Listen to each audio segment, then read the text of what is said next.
Ja, guten Nachmittag miteinander. Ich freue mich sehr, dass Sie hier sind zu diesem Podium des Think Tank Gender and Diversity zu sozialer Nachhaltigkeit, respektive wie können wir hin zu einer sozialen Nachhaltigkeit uns bewegen, während Durabilité sociale.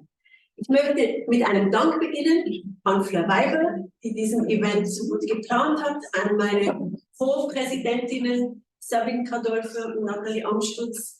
Wir sind wirklich ein Team, das sich gut unterstützt. Dann Madeleine Gavlisch und Alice Giglietti, sie werden übersetzen, eben immer einfach in die jeweils nicht gesprochene Sprache, also vom Deutsch ins Französisch, vom Französisch ins Deutsch. Dann ein großer Dank gilt mir auch Alex Recher, er ist leider heute verhindert, und eigentlich auch Michelle Amaker, sie ist auch verhindert. Es sind wieder Corona-Zeiten, die Leute kippen einfach um, also an den Unis, bei uns auch. Deshalb, es ist ein reduziertes Podium und deshalb sind wir dann auch sehr froh, wenn Sie sich einbringen. Ja, wenn Sie mit Ihrer Expertise, mit dem Hintergrund, was Sie hier in den Saal mitbringen, sich auch an der Diskussion am Schluss beteiligen. Genau. Deshalb auch großer Dank an Nathalie Berger, die ganz spontan für Alex Recher eingesprungen ist, als Juristin. Das war so eine Hoffnung, genau, das ein Teil dessen, was Alex vertreten hat, nämlich Menschenrechtsfragen in Bezug auf soziale Nachhaltigkeit über Nathalies Expertise einfließen. Genau. Dann eben auch Dank an Thiago Castro Mora, der sehr spät noch, es war interessant zu erleben für mich, dass man in dem anderssprachigen Sprachraum einfach die Studierenden nicht so gut erwischt. Ja.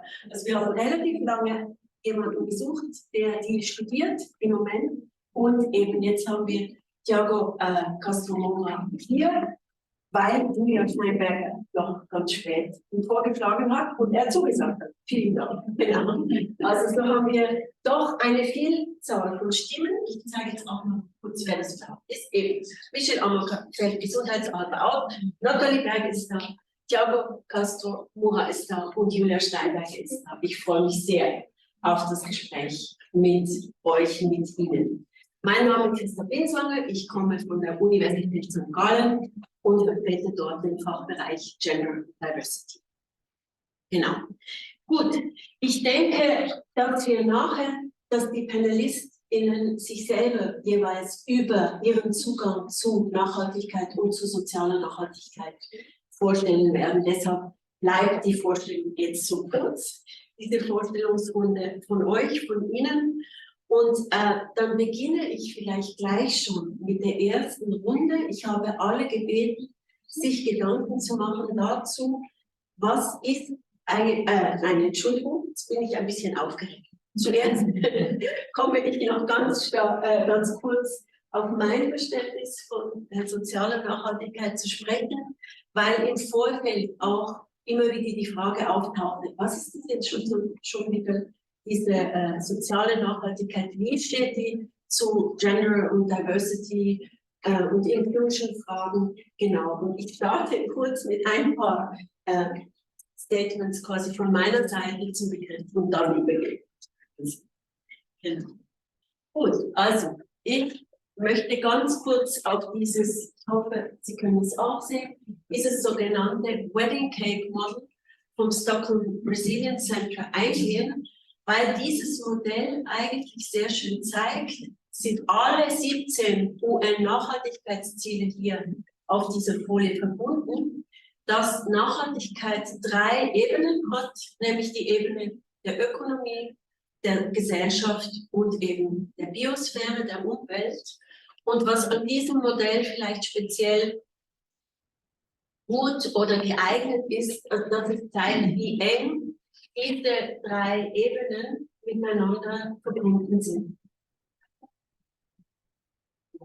Also es gibt verschiedene Modelle, wie soll eigentlich in Bezug auf Nachhaltigkeit, Ökonomie, Gesellschaft und Biosphäre zusammengedacht werden. Und dieses Modell zeigt, wie verknüpft es ist und eben auch, wie viele der UN-Nachhaltigkeitsziele eigentlich diese soziale Ebene betreffen.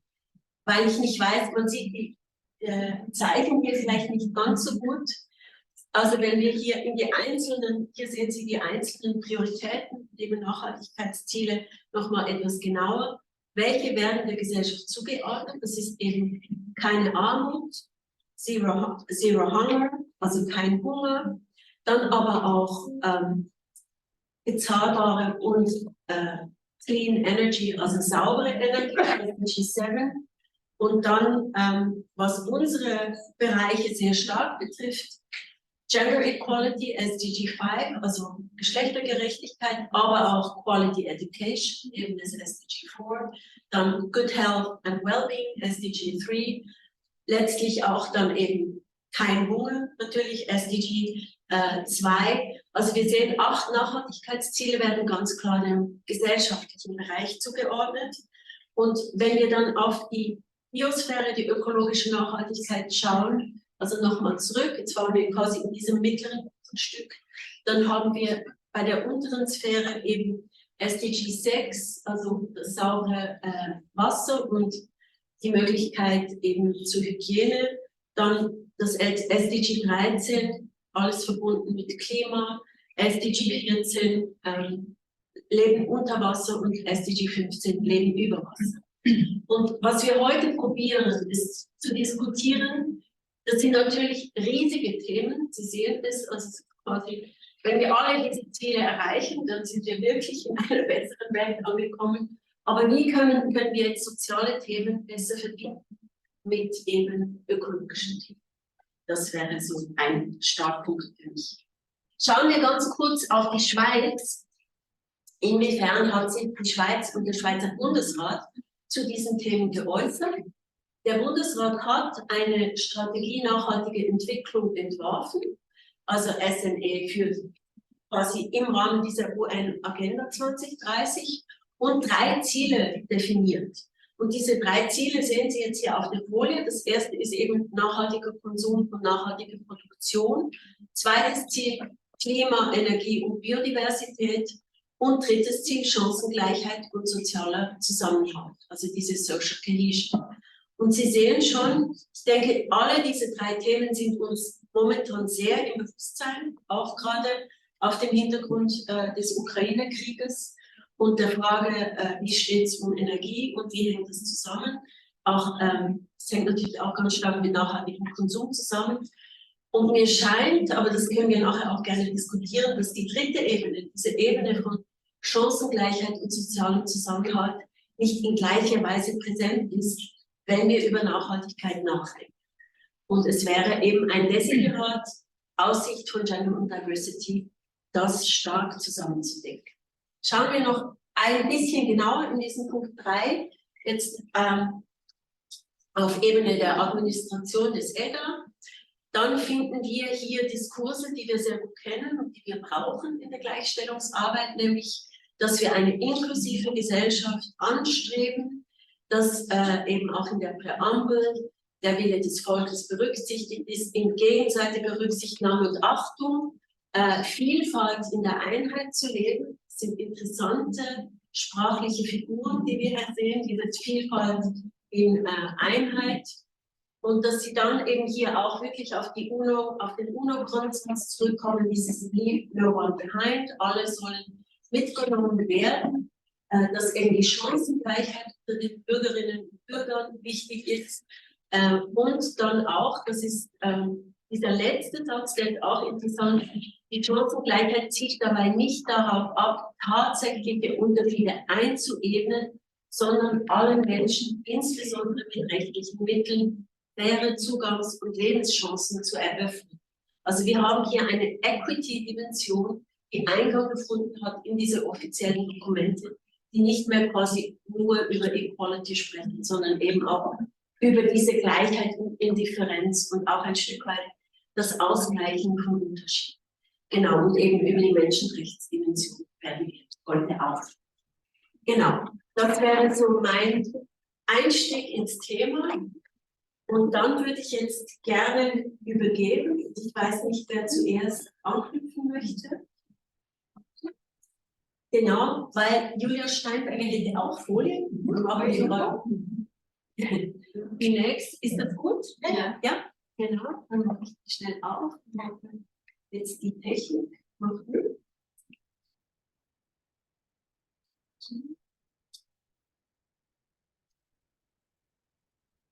Technik.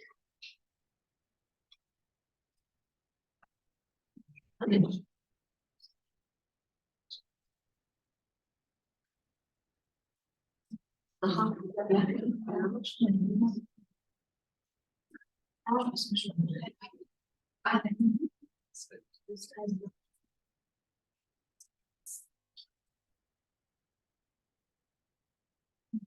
Ja.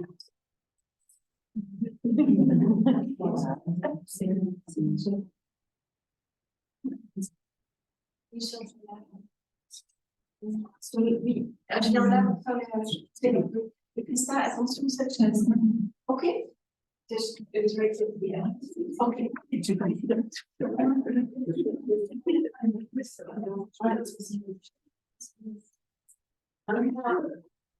Bonjour tout le monde, je vais parler dans ma langue suisse, c'est et si vous avez besoin de traduction, si pensez aux traductrices.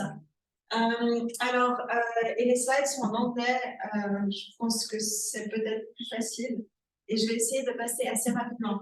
Donc, en fait, mon domaine, c'est plutôt la durabilité au sens large, pas nécessairement la durabilité sociale en tant que telle, mais je vais vous dire un petit peu, je vais donner un petit peu un aperçu de où nous nous situons par rapport à notre savoir sur la crise climatique, par rapport aux derniers rapports du GIEC qui sont sortis. Donc, le GIEC, c'est le groupement intergouvernemental d'experts sur le climat, et certainement un autre acronyme normalement, on en appelle IPCC. Je vais vous donner un petit peu la considération de comment est-ce qu'on peut réfléchir à ces problématiques de façon conjointe, qui sont vraiment nouvelles depuis ces quelques dernières années et tout dernièrement dans ces rapports du GIEC. Donc, juste pour rappel, le IPCC, Intergovernmental Panel on Climate Change, est divisé en 3 groupes de travail. Et ces 3 groupes de travail ont chacun un rapport sur leur sujet. Le premier groupe de travail, c'est sur la science physique. Le deuxième, sur les impacts et la vulnérabilité et l'adaptation. Et le troisième, dans lequel j'ai travaillé, sur l'atténuation, c'est-à-dire comment on stoppe ce réchauffement, comment on l'arrête, comment on l'empêche de s'empirer. Donc là, on a ces 3 derniers rapports. Et je vais juste vous expliquer pourquoi ce réchauffement climatique est très important pour la durabilité sociale aussi. Ici, nous voyons juste un des résultats du groupe de travail sur les impacts qui montre, ces graphiques sont tous plus ou moins incompréhensibles, donc ne vous en faites pas, mais ce qui montre la différence entre différents degrés de réchauffement. Donc ici, c'est 0 degré. 0, ça correspond à 0 réchauffement. 0 réchauffement, c'était par exemple en 1750, autour de 1800, etc., avant qu'on brûle beaucoup d'énergie fossile au Royaume-Uni. Maintenant, nous sommes environ ici à 1,5 degré. Donc, nous sommes déjà un réchauffement bien au-delà de ce qu'il était avant durant notre siècle précédent. Et ce qu'on peut voir, c'est qu'on peut voir ces risques qui augmentent, donc ces impacts et ces risques qui augmentent selon la température de réchauffement. Et on voit qu'on arrive déjà dans des zones de risque, nous sommes déjà dans des zones de risque modéré. On a vu avec cet été, avec les sécheresses, les précipitations intenses, etc. Mais on arrive très rapidement, par exemple, d'ici 1,5 degré, normalement, on y arrive sur notre trajectoire actuelle autour des 2030 et quelques. Et nos trajectoires actuelles nous amènent vers les 2 et quelques degrés, donc plutôt vers les 3 en fait.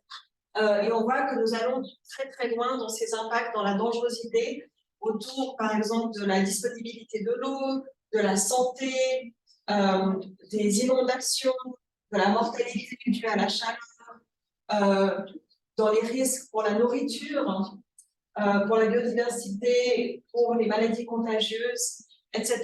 Donc nous avons beaucoup d'impact sur notre société, sur notre santé, sur notre capacité de survivre, de manger, etc., qui vont arriver très très tôt pendant ce siècle si nous ne nous arrêtons pas bientôt.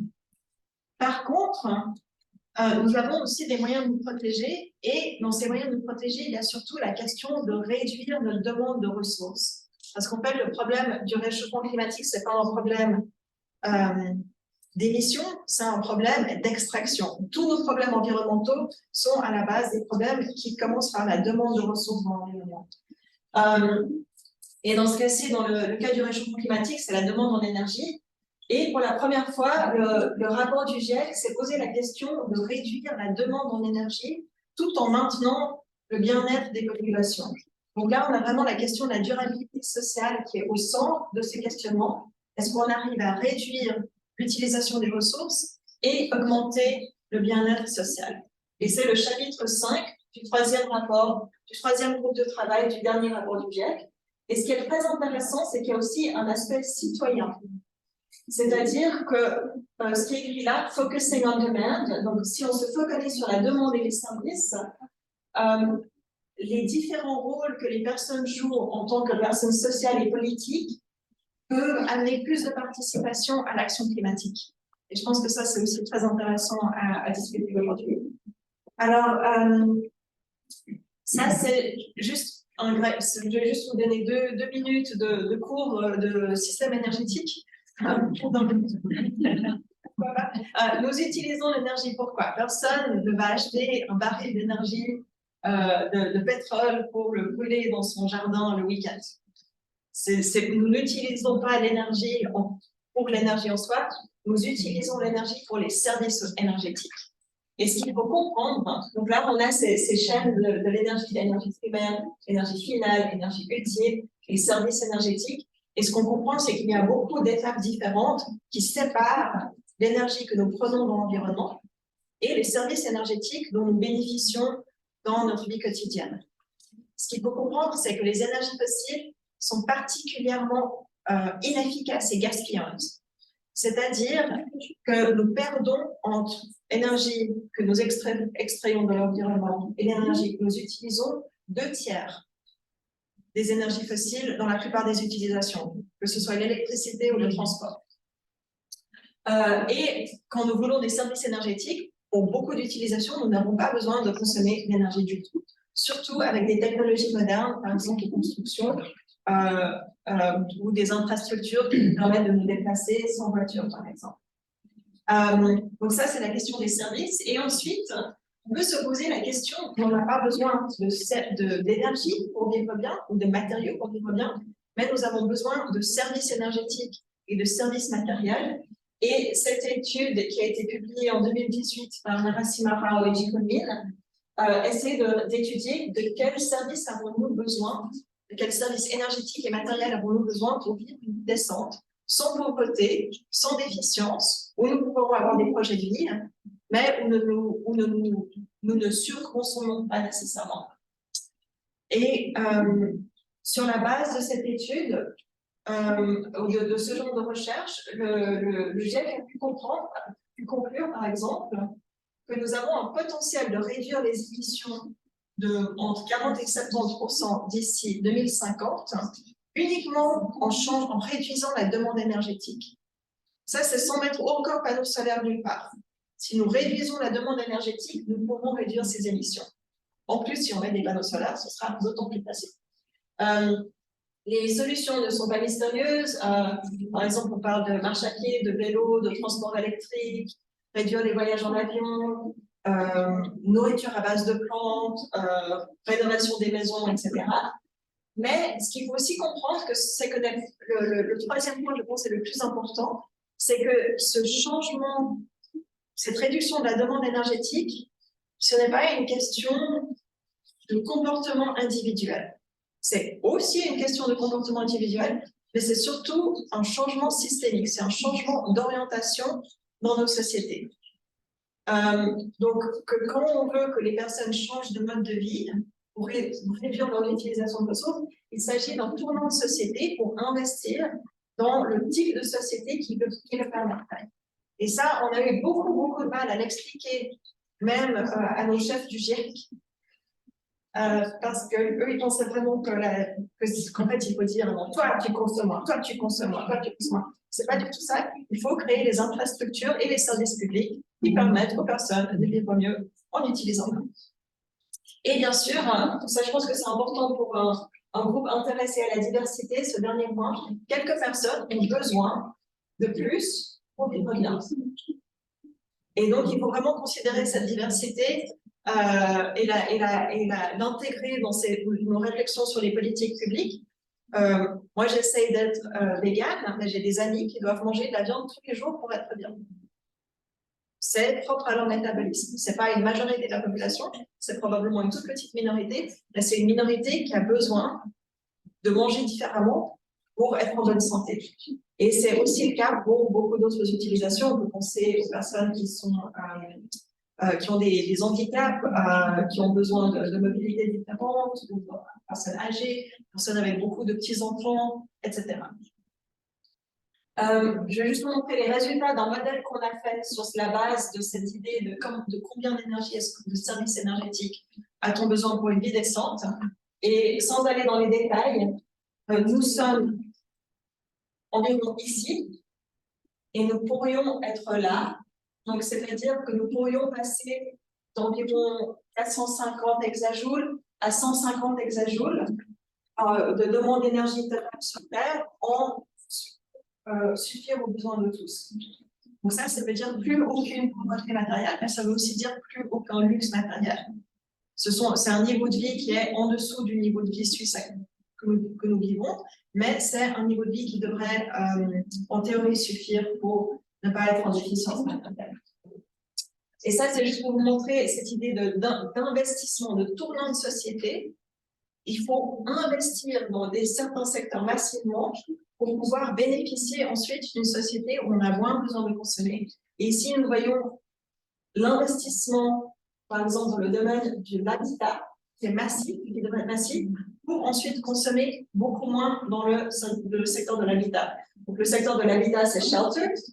Et ce qu'on voit, c'est qu'ils font un investissement massif, mais ensuite, on bénéficie de cet investissement, on a moins besoin d'utiliser d'énergie une fois qu'on a fait toutes ces rénovations thermiques, etc. Donc, c'est vraiment une question de changer l'orientation et l'activité de nos sociétés pour permettre à nos concitoyens de vivre bien avec moins. Et ça, c'est une étude qu'on a faite pour regarder quelles sociétés permettent à leurs habitants de vivre bien en utilisant moins. Et nous avons trouvé qu'il y a des facteurs positifs. La qualité et l'accessibilité des services publics, c'est essentiel. L'égalité des revenus, c'est très important. La qualité démocratique, c'est très important.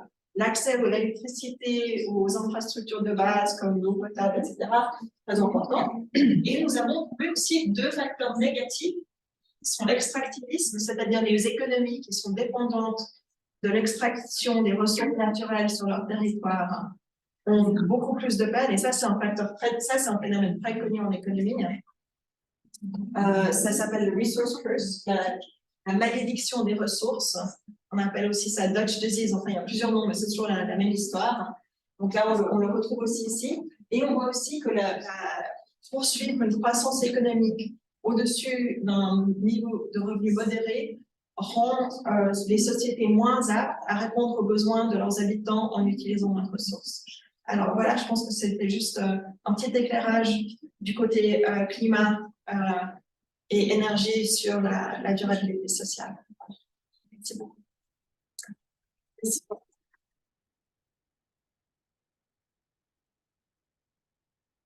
Vielleicht zur Struktur. Wir haben gedacht, dass wir jetzt, jede Person wird zuerst über das eigene Verständnis von Nachhaltigkeit erzählen und was eben wichtig ist. Wir haben jetzt schon einen ganz breiten Einblick in das Thema gewonnen aus ökologischer Sicht. Und ich glaube, dann würde ich jetzt Nathalie Berger bitten, aus ihrer ganz anderen Perspektive uns zu erzählen, in welchem Sinn Nachhaltigkeit, ich würde jetzt mal eher soziale Nachhaltigkeit, eben auch die Menschenrechtsfrage in deiner Arbeit vorkommen. Dann werden wir die studentische Perspektive besprechen und dann versuchen zusammenzuführen. Und dann mache ich das jetzt hier aus. Genau. Ja, vielen Dank. Danke, vielen Dank. Das war wirklich schon super interessant. Zum Einstieg, du hast gefragt, irgendwelches Modell von Nachhaltigkeit, mit welchem Modell wir arbeiten. Also ich habe vom Hintergrund her, ich habe fast 9 Jahre an der Fachhochschule Nordwestschweiz das Thema oder die Themen Diversity und Gleichstellung koordiniert, und die letzten 2 Jahre kamen dann auch dazu die nachhaltige Entwicklung. Also die Themenbubble wurde eigentlich immer größer, der Gleichstellung, Diversity, soziale nachhaltige Entwicklung, und in dem Rahmen, was ich jetzt mache, ist in Basel-Stadt an der Fachstelle für die Rechte von Menschen mit Behinderung. Also ich habe eigentlich ein bestimmtes Diversity- oder Nachhaltigkeitsthema jetzt stärker im Fokus. Aber die Kontextualisierung ist mir natürlich bekannt, und wir haben dort auch versucht, uns eben zuerst überlegt, mit welchen Modellen arbeiten wir. Und jetzt in der Fachhochschule waren es wieder 9 Fachbereiche, mit mindestens 9 verschiedene Verständnisse von Nachhaltigkeit, alleine schon aus dieser disziplinären Perspektive. Und ich bin Praktikerin jetzt auch in diesem Chancengleichheitsbereich oder Nachhaltigkeitsbereich, und da bin ich sehr pragmatisch. Also da haben wir dann einfach gesagt, es gibt im Prinzip 3 Säulen oder Dimensionen oder eben Kuchenebenen, wie auch immer. Das Wichtige ist, es gibt diese verschiedenen Bezüge, diese 3 Rollen, diese 3 Ebenen, und ob das jetzt Säulen sind und welche am wichtigsten ist, oder ob das überhaupt was richtig ist, das als Säulen darzustellen, das sei dahingestellt. Wichtig ist, aus meiner Sicht, diese Vernetzung zwischen den Ebenen, dass eben auch Spannungsfelder daraus entstehen oder Trade-offs, also dass sich Dinge verschlechtern, wenn man sie zusammendenkt, oder das eine Ziel mit dem anderen im Konflikt steht, oder auch zu verstärkten Ungleichheiten führen kann oder sich auch befruchten kann, also wie so Win-Win-Situationen daraus entstehen. Und das ist wahnsinnig komplex in der Theorie und vor allem in der Praxis. Aber das ist auch das Wichtigste, denke ich. Das führt dann zu so langen Berichten, in denen man versucht aufzuzeigen, was mit was zusammenhängt und das auch noch mitzudenken, aber wir kommen da nicht ganz drum rum. Es ist jetzt einfach aus der Praxis betrachtet, glaube ich, nicht ganz einfach, weil man es am Schluss für die Operationalisierung herunterbrechen muss auf konkrete Themen, auf konkrete Handlungsfelder, auf Ziele. Und am besten ist es ja bei den Zielen, wenn die auf eine Folie passen. Und wir können ja auf einer Folie nur 3 bis 5 Punkte wahrnehmen. Wir haben eine Aufmerksamkeitsspanne von mittlerweile, also bei meinen Kindern ist das jetzt 30 Sekunden. Also mal spitz gedacht, wie ist das kompatibel mit dem, wie Unternehmen funktionieren, aber auch Hochschulen oder auch mit die politische Arbeit in einer kantonalen Verwaltung? Das sind immer Schwerpunkte am Schluss gefragt, und dann ist es eben wieder schwierig, diese Komplexität zu vermitteln und mitzudenken in der Umsetzung und auch in der strategischen Planung. Schon ein bisschen, ja, und auch gleich die Schwierigkeiten ein bisschen anzusprechen. Das Thema soziale, ökologische und wirtschaftliche Nachhaltigkeit ist bei uns im Kanton sehr relevant. Vor allem das Thema Klima ist sehr relevant. Also relevant im Sinne von, da wird jetzt sehr viel mehr darüber gesprochen und auch politisch unternommen und auch Maßnahmen gemacht, als, sage ich jetzt mal, schon nur vor 5 Jahren. Ist im Bereich Gleichstellung auch so, aber Klima schwingt jetzt gerade, wie ich sage, mehr Wochen auf. Ende November gibt es eine Abstimmung auch im Kanton Basel-Stadt darüber, wie schnell wir die Nachhaltigkeitsziele erreichen können. Das ist eigentlich dort nur noch die Frage, so von der Komplexität reduzieren. Das ist ja dann auch, man muss ja die Ziele immer mit Indikatoren hinterlegen und mit einer Frist, und am Schluss streitet man darüber. Oder braucht viel Zeit, um darüber zu diskutieren, und die Zeit läuft dann immer noch währenddessen. Ich beschäftige mich eigentlich vor allem mit der sozialen Dimension von nachhaltiger Entwicklung und stelle da auch fest, dass das immer ein bisschen wenig Platz auf der Folie hat. sag's mal so. Also institutionell gedacht, aber auch im Fokus. Also die Trends. Also jetzt auch das Thema Gleichstellung seit dem Frauenstreik 2019 wird da auch erfreulicherweise wieder anders darüber diskutiert. Plötzlich ist es ein Thema, das man unbedingt bearbeiten will, auch in den Medien. Das war auch bis dorthin lange überhaupt nicht der Fall. Also, da war, denke ich, jetzt ein bisschen von wegen, welche Begriffe verwenden wir oder welche Konzepte. Lass uns lieber von Diversity sprechen, weil Gleichstellung, das mag ja niemand mehr hören. Jetzt ist es während der Feminismus ist ganz wichtig, oder? Und man muss aufpassen, dass man mit Diversity nicht das alles verwendet, weil es muss ja immer noch, es geht immer noch um Anliegen von Frauen. Ja, ist mal so aufgefächert, was mir begegnet im konkreten Alltag am Schluss. Ganz herzlichen Dank. Vielleicht hast du ein Beispiel, wo wir nachvollziehen können, wie konkret jetzt soziale Nachhaltigkeit in deinem Arbeitsalltag, wie du das umsetzt. Also ich beschäftige mich mit ganz konkreten Anliegen von Menschen mit Behinderungen im öffentlichen Raum oder in der Kommunikation, also dass Informationen von Behörden barrierefrei sein müssen oder dass der öffentliche Raum von allen genutzt werden sollte. Beim öffentlichen Raum ist vielleicht ein gutes Beispiel, was kollidiert mit der Ökologie oder mit Anliegen der ökologischen Nachhaltigkeit. Für Menschen im Rollstuhl ist Beton immer die bessere Lösung. Da können Sie 100 Personen im Rollstuhl fragen, Hunderte werden Ihnen sagen, im Vergleich zu irgendwie Märzenboden oder Wackenstein, das ist Beton immer die bessere Lösung. Wäre ein bisschen schwer. Auch dort gibt es Lösungsansätze oder es sind halt auch verschiedene Interessen, bei denen man zum Beispiel jetzt bei der Gestaltung eines Platzes einen guten Ausgleich sichern muss. Umsetzung von raumplanerischen Anliegen. Ja, vielen, vielen Dank. Wunderbar. Dann bei der studentischen Perspektive habe ich auch ein Stück weit gefragt, was möchten Studierende lernen, wenn sie jetzt an der Uni sind? Wie möchten sie mit diesen Themen bekannt werden und eben auch, weil du ja auch ein Aktivist bist, also ein Stück weit über Oikos, vielleicht auch zu beschreiben, wie sie das innerhalb einer Institution wie der Universität auch ein Stück weit umsetzt.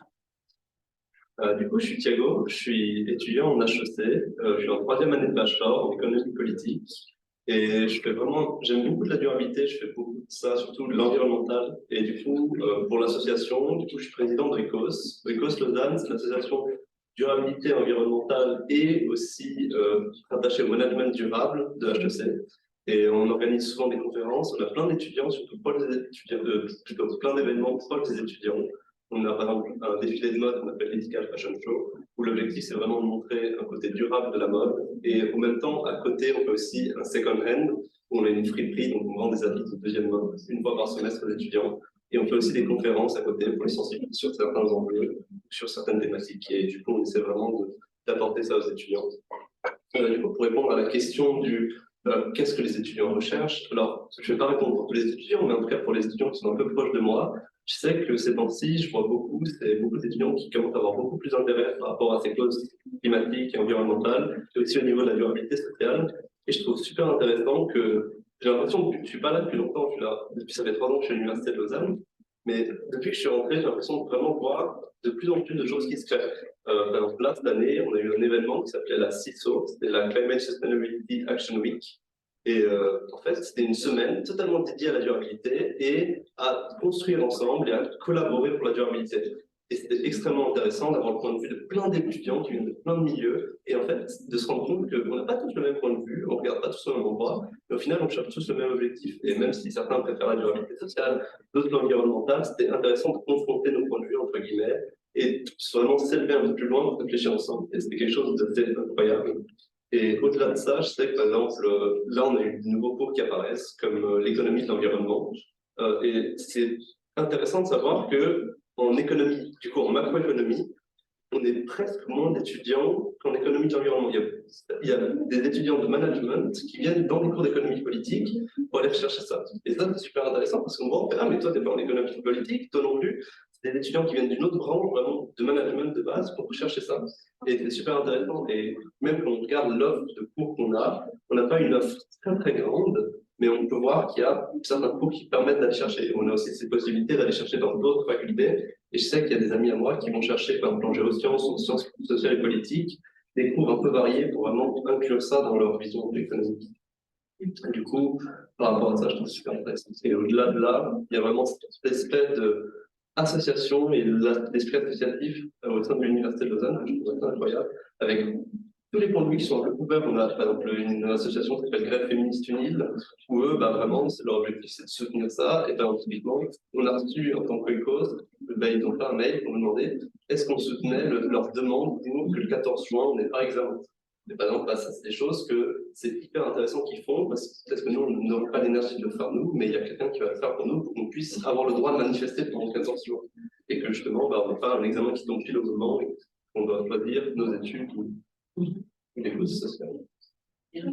Ja, vielen Dank. Das ist jetzt vielleicht gerade ein ganz spannender Punkt für mich. Also wenn jetzt Eukos mit dem Frauenstreikkomitee kommuniziert, macht ihr auch Dinge zusammen? Alors, avec eux directement, non, parce que du coup, bah, on n'a pas vraiment, comme ils font pas d'événements sur le campus, et nous, oui, mais en fait, des fois, on n'a pas vraiment l'occasion de se rencontrer. Par contre, il y a d'autres associations de durabilité, surtout au niveau de l'EPFL, avec lesquelles on communique. Par exemple, on a le Zero Emission Group à l'EPFL, où bah, moi, j'ai une très bonne amie à moi qui est aussi dans le comité, et du coup, bah, on s'est retrouvé à faire des fêtes du climat avec eux. Et par exemple, on avait un événement il y a 1 mois et demi, 2 mois, où ils sont venus nous aider à animer des fresques du climat. Ils nous ont aussi donné les formations pour les fresques du climat. Et vraiment, ils nous ont aidés à pouvoir proposer ça aux autres étudiants. Et ben, donc, je sais aussi que maintenant, à l'Université de Lausanne, il y a le centre de compétences de durabilité, qui maintenant, il y a une personne qui est engagée pour justement réunir toutes les associations et discuter. Et on a eu une réunion avec lui, avec la personne qui s'occupe de ça, qui s'appelle Victor d'ailleurs, qui est très gentil, qui venait vraiment nous dire ah mais qu'est-ce que vous faites, et il nous donnait ah bah tiens les clés de cette personne-là ça pourrait être intéressant pour vous, cette personne aussi ici, ah mais je vous mets en contact. Et du coup c'est vraiment, il envoyait des messages pour nous et nous il nous donnait des contacts pour qu'on puisse aller se rencontrer et qu'on puisse partager. Darf ich das fragen? Vielleicht habe ich es nicht verstanden. Also ihr macht studentische Wochen, ihr macht auch Projekte und Aktivitäten in diesem Bereich. Kriegt ihr Kreditpunkte für das? Non, nous on ne reçoit pas de crédit à l'Université de Lausanne pour ça. C'est d'ailleurs quelque chose que j'ai discuté au sein de HEC parce que je suis membre du conseil de faculté et j'avais demandé pourquoi est-ce qu'on n'a pas de crédit accordé pour ça. Et en fait là, il y a un bon argument qui est ressorti, bah, c'est les questions d'égalité. C'est que si on regarde certains étudiants qui ont déjà un travail à 40% à côté, si en plus ils doivent investir dans une association pour faire des projets, pour avoir des crédits, en fait, ils n'auraient pas autant de facilité à le faire. Et surtout, les associations fassent des milieux où on n'a pas des places pour tout le monde. Si on donne des crédits, il risque d'avoir beaucoup de gens qui veulent venir et qui ne peuvent pas rentrer pour X ou Y raison. Du coup, pour des questions comme ça, c'est ce qu'on nous a sorti. Ja, ich finde das eben, ja. Das ist eine Diskussion, die ich dann festgestellt habe, als ich in diesen Nachhaltigkeitsbereich reinkam. Und erst, oh wow, wir sind mehr Männer. Es ist eine andere Durchmischung. Das Essen ist immer super, an Tagen vegan, mega tolle Stimmung, auch wirklich ja.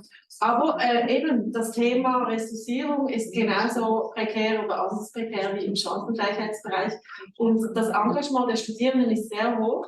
Und es wird sehr viel eben auch von den Hochschulen auf dem aufgebaut, dass man zuerst hingeht und sagt, was können wir im Bereich Bildung für nachhaltige Entwicklung anstoßen. Und das sind ja tatsächlich super tolle Lernfelder, interdisziplinär, praxisorientiert. Und dann finde ich, müsste das entschädigt werden im studentischen, ist die Währung Credit Points. Weiß nicht. Alors moi, c'est la première fois que j'y pense, donc je n'ai pas encore des défis là-dessus, mais je sais qu'il y a beaucoup d'étudiants qui font un travail vraiment incroyable, et sans ça, sans ce travail, les universités seraient beaucoup plus longtemps avancées, que ce soit dans les domaines de l'égalité des chances, de l'antiracisme ou de l'écologie, c'est vraiment porté par les étudiants. Et c'est vrai qu'on pourrait penser que ce travail, qui est un travail énorme, devrait être récompensé ou reconnu. Also an meiner Uni gibt es die Möglichkeit von Praxispunkten. Und ich kann zum Beispiel eben, es gibt eine Vereinigung jetzt die nennt sich Universa, also eine Frauenvereinigung an meiner Universität, und ich kann Praxisprojekte bepunkten. Also da muss ich das mit den Studierenden absprechen, was sie genau machen, und da kann ich ihnen diese Credits geben. Und so ein System ist eigentlich recht einfach, und ich meine, der Gleichbehandlungsaspekt, der angesprochen wurde, letztlich können Praxispunkte, sogenannte, ziemlich breit gewonnen werden. Also an unserer Uni sogar bestimmte militärische Diensttage kann man sich anwenden. Und dann finde ich, so ein ökologisches Engagement macht auf jeden Fall Sinn, oder eben Gleichstellungsengagement. Also, dass man da, ist immer die Frage, wie man das framet, aber da hätten die Unis auf jeden Fall eine Möglichkeit. Genau. Vielleicht, was jetzt für mich noch interessant wäre, jetzt bin ich noch nicht ganz an der zweiten Runde, aber es gibt ja jetzt diese Nachhaltigkeitsstrategien, und eigentlich, so viel mir bekannt ist, haben sich alle Universitäten der Schweiz auch dafür verpflichtet, ein Stück weit. Und also bei unserer Universität fällt mir auf, dass eben studentisches Engagement auch sehr, sehr gesucht wird, eben um das gegen außen ausweisen zu können, weil wir diese Strategien ausweisen müssen. Also jetzt diese Stelle, die Sie geschildert haben, die geschaffen wurde, das ist sehr typisch, glaube ich, für die Zeit jetzt, weil eben auch für die Akkreditierungsorganisationen ist es sehr wichtig, dass man zeigen kann, man hat diese Nachhaltigkeitsstrategie. Wo ich vielleicht jetzt eine kritische Frage stellen würde, also wir haben es gehört, glaube ich, sehr deutlich im Vortrag von Julia Steinberger, es bräuchte einen Systemwechsel, oder? Können wir uns diesem Systemwechsel annähern, wenn wir diese vielen kleinen, super wichtigen Einzelinitiativen haben?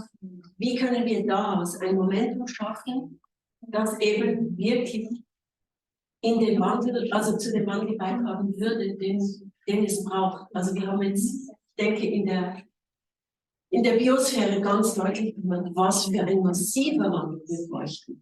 Und meine Einschätzung ist, wir sind noch nicht so richtig auf diesem Weg. Also ich weiß, das ist eine große Frage, aber die ist mir jetzt aufgegangen. Vielleicht zuerst das Wort an die studentische Stimme und dann in die Runde. Genau. Du coup, pour cette question vraiment de comment est-ce qu'on amorce ce changement vraiment profond et sociétal, mais ça, c'est des fois la réflexion qu'on se fait, et en tant qu'étudiant, des fois je me dis, bah, c'est pas mon travail à moi directement. Je regarde ça d'un œil un peu plus loin et je me dis, bah, en fait, j'ai pas l'expertise, j'ai pas les connaissances et j'ai pas non plus la légitimité pour pouvoir me mettre en avant et te dire, je pense ça. Et souvent, c'est ce que je remarque aussi avec les amis à moi, c'est qu'on a des idées, on se renseigne, on a des sources, on a des choses qui nous viennent, mais après, si on doit dire quelque chose, on ne peut pas l'affirmer nous parce qu'on n'a pas cette légitimité. Et ben, à un endroit, ben, Madame Julia Steinberger, on va faire une action, par exemple, aller à Berne directement pour stopper le trafic, comme elle avait fait une fois. Ben, si moi je le fais, c'est beaucoup moins intéressant. Je vais simplement être vu comme un enfant capricieux qui veut se faire voir, entre guillemets. Alors que Madame Steinberger, ça montre vraiment l'élite prend quelque chose, l'élite fait ces choses, et ça devient quelque chose de vraiment symbolique. Et du coup, du point de vue étudiantin, je pense que c'est notre rôle d'informer, de se partager autour de nous informer, de comprendre tout ça. Mais d'un autre côté, on a besoin de beaucoup d'aide pour mettre faire quelque chose. C'est pas vraiment, je sais pas, le nom soit nous, ça devient difficile que ce soit nous de toute façon. Alors, il geht gerade weiter. Alors, d'abord, ouais, je pense qu'il y a beaucoup de... Je pense que vous soulevez un point vraiment important sur cette question entre le fossé de tout ce qu'on fait de bien, qui sont des plus petits efforts comparés à la transformation. Et moi, je me pose cette question aussi, je vais vous dire d'où ça m'est venu en fait, parce qu'en fait, on comprend mieux où nous nous trouverons si on a une compréhension un petit peu historique.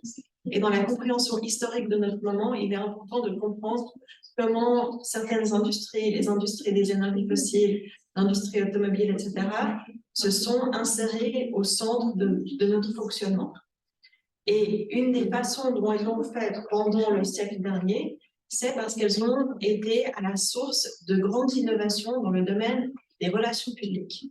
c'est-à-dire de la propagande, de la manipulation de l'information, de la mise en avant d'une certaine image. Et en fait, ce que j'ai compris en étudiant l'histoire des liens entre énergie fossile et relations publiques, c'est que l'industrie des relations publiques agissait comme un think tank, comme un cerveau pour toutes ces entreprises.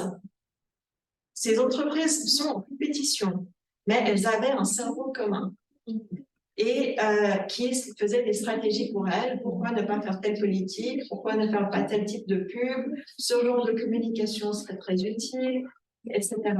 Et moi, je me disais, mais c'est incroyable, ça, c'est une industrie qui brasse des milliards. C'est parmi les plus grandes compagnies au monde, entre les industries fossiles et les industries des relations publiques. C'est vraiment beaucoup d'argent, beaucoup de moyens, beaucoup de personnes qui réfléchissent à ça. Et nous, on a quoi? On contre. C'est quoi qui nous protège la sphère publique, la démocratie, les citoyens, les humains? Et je me suis dit, mais ça devrait être les universités.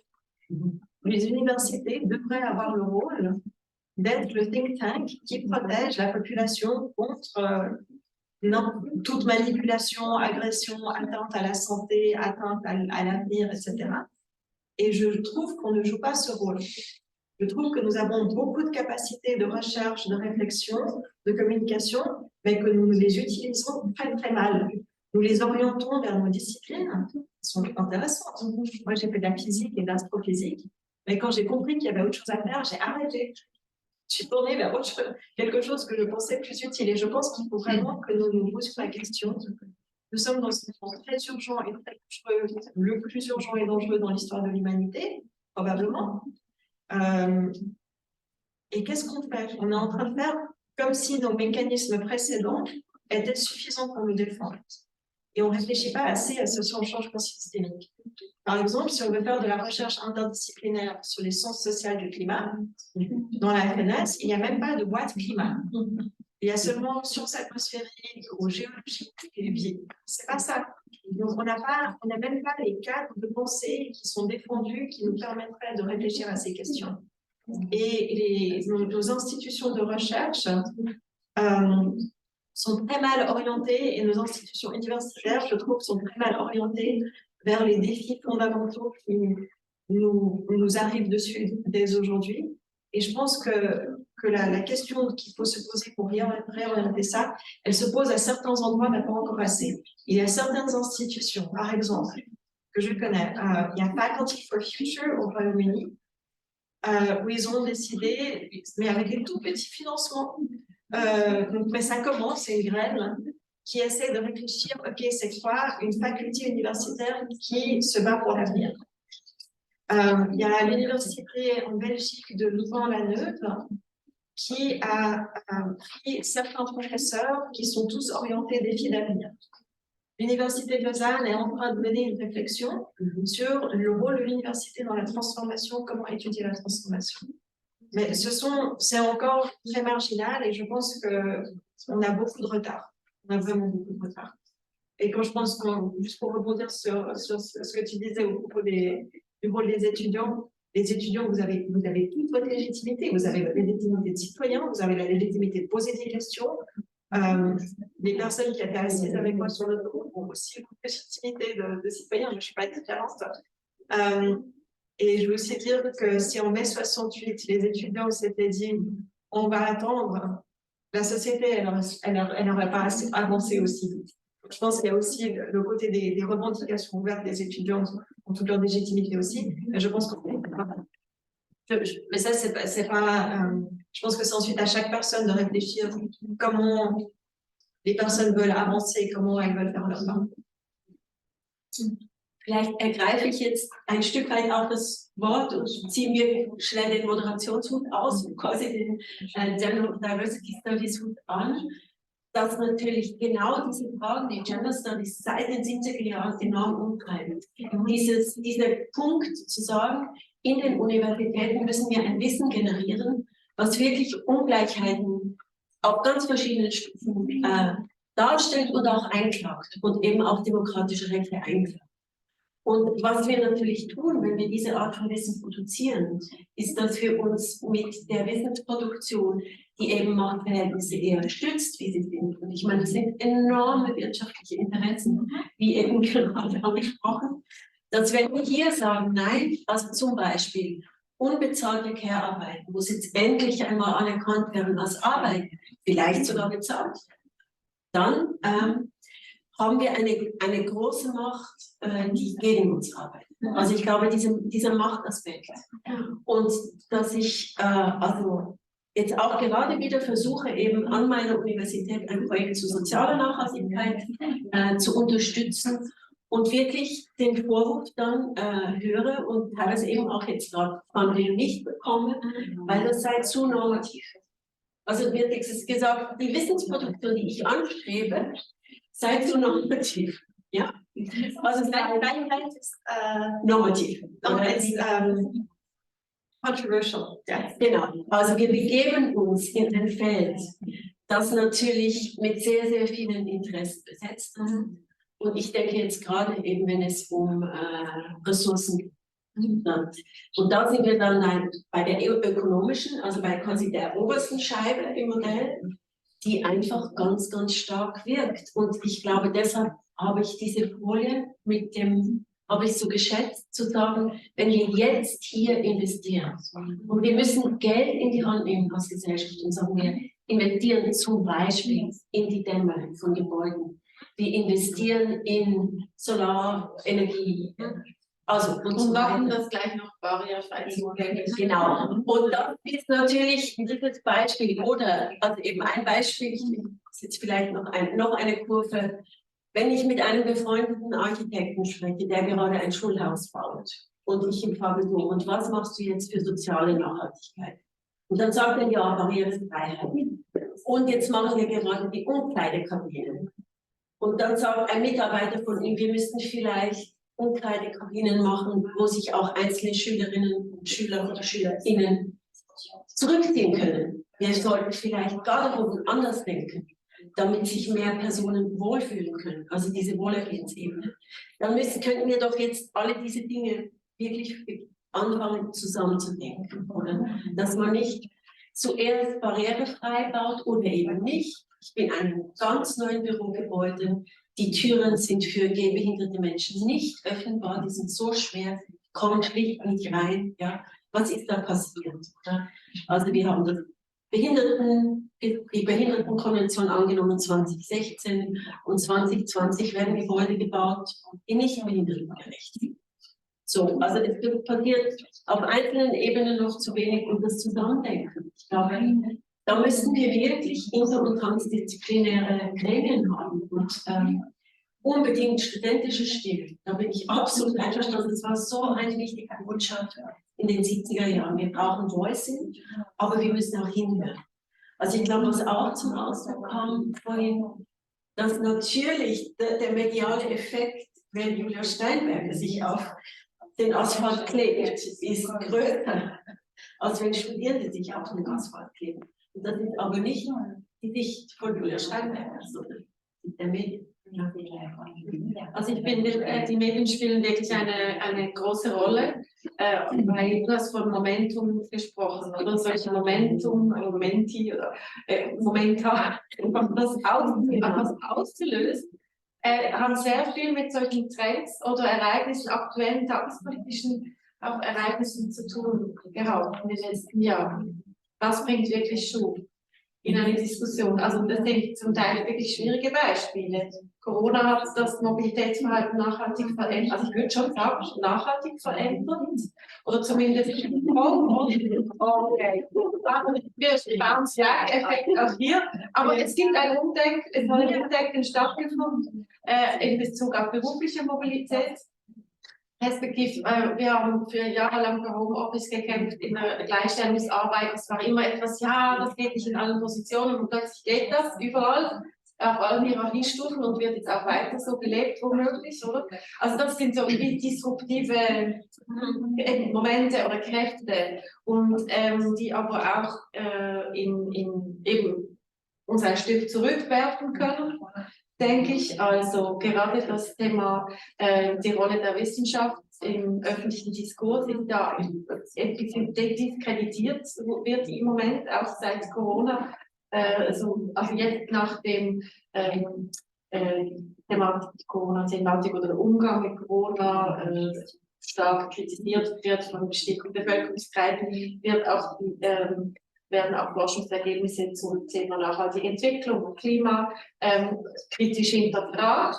Das finde ich recht schwierig und finde auch mit unterstützen, oder wie wichtig es ist, hier die Wissenschaft gut zu positionieren und aufzuzeigen, nicht einfach irgendwie auch eine beliebige Wahrheit da konstruiert wird.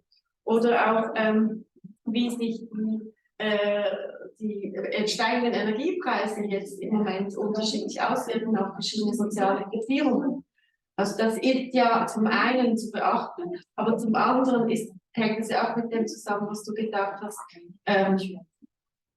der Strommarkt, wie sich der Strommarkt entwickelt hat, also welche Systeme man dort geschaffen hat, also dass man überhaupt einen freien Markt hat in dem Bereich, ist ja die Ursache des Problems.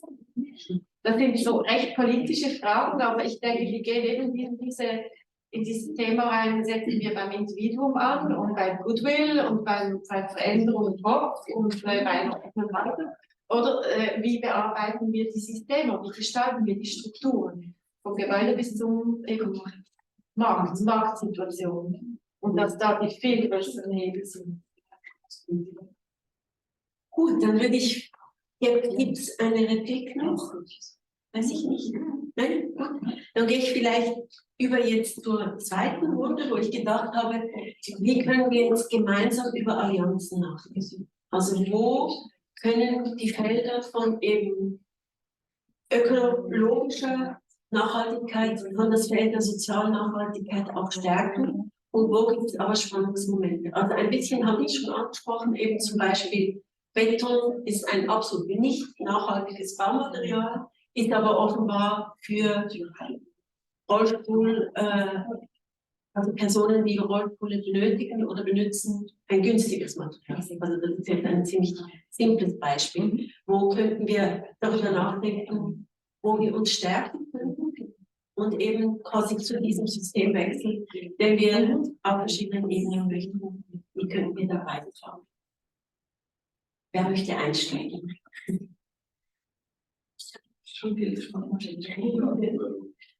Je sais pas si j'ai vraiment d'idées qui me viennent en tête directement comme ça pour discuter.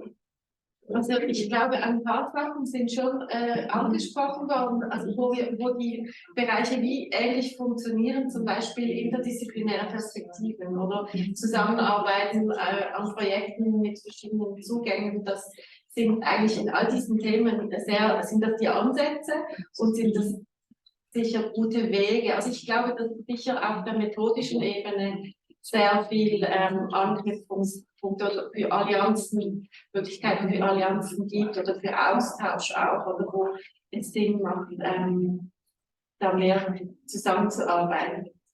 Auf einer methodischen Ebene ganz sicher, aber auch strategisch eben. Wie positioniert man solche Themen politisch? Oder in einer Organisationsstruktur? Parce qu'après, du point de vue étudiant, je sais que souvent, entre étudiants, c'est beaucoup plus facile de se réunir d'autres endroits et d'autres connaissances, par exemple, typiquement avec le PFL. Je sais que j'ai des amis que je connaissais d'avant qui sont allés à l'EPFL et par exemple, ils vont travailler dans d'autres choses, par exemple la mécanique, alors les matériaux. Et quand on se rejoint, en fait, des fois, on arrive à discuter de thèmes différents.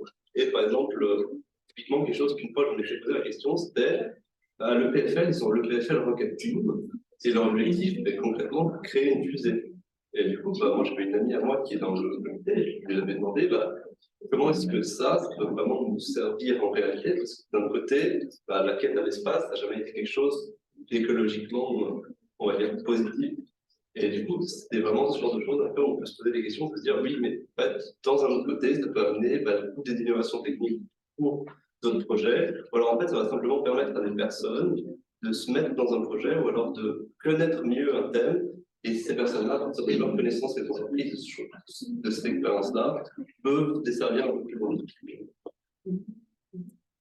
Und vielleicht wirklich wäre es spannend, einmal ein Projekt zu überlegen, wo man eben ökologische und soziale Themen verknüpft. Und eben das braucht wie noch einen Schritt mehr. Also bei uns gibt es auch eben Oikos und dann Universa zum Beispiel. Und dass man aber wirklich mal überlegt, gäbe es etwas, was wir zusammen machen können, zum Beispiel am 14. Juli, oder? Dass man wirklich mal gemeinsam auftritt und in Dialog tritt. Also ich glaube, das könnte, und das würde ich gerne auch in bestimmte Unterrichtseinheiten zum Beispiel stärker verbinden. Also das betriebswirtschaftliche Bachelors hat sich relativ wenig dann mit sozialen Themen beschäftigen, dass man sie dort stärker implementiert. Ja, und dann dieses quasi ökologische, soziale und ökologische Nachhaltigkeitsthema wirklich auch in der Lehre stärker zu verbinden. Aber das bedingt eben dieses Verlassen einer engen disziplinären Perspektive. Und weil die Universitäten eben disziplinär aufgebaut sind, ist es nicht so einfach.